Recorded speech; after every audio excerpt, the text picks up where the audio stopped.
Plus de 9 mois après l'annonce d'un plan de paix, les avancées se font toujours attendre à Gaza.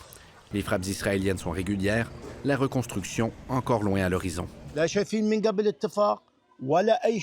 On n'a rien vu de ce plan de paix, déplore ce Gazaoui. Comme d'autres, il ne cache pas ses doutes quant à l'annonce du désarmement prochain du Hamas et d'autres milices. Le processus se fera par étapes, sous la supervision d'une force internationale.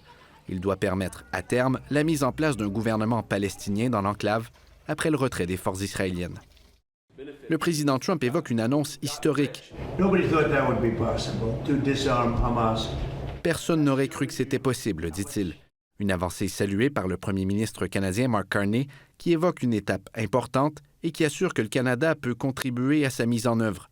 Mais d'importants défis demeurent. Ce résident de Gaza croit qu'avant d'envisager un désarmement, l'armée israélienne doit d'abord se retirer de l'enclave, ce que réclame aussi le Hamas. En octobre, après l'annonce du plan de paix, l'armée israélienne occupait un peu plus de la moitié de Gaza. Depuis, la ligne jaune de démarcation a avancé. En mai, les militaires ont reçu l'ordre de se déployer sur environ 70 % du territoire. Avant d'envisager un retrait, les autorités israéliennes veulent d'abord s'assurer que le désarmement est réel.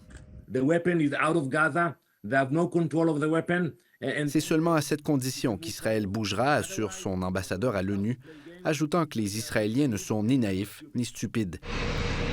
Dans le sud du pays, où le Hamas a mené ses attentats le 7 octobre 2023, certains Israéliens sont loin d'être convaincus. Tout ce que le Hamas fait, c'est de mentir, dit cet homme.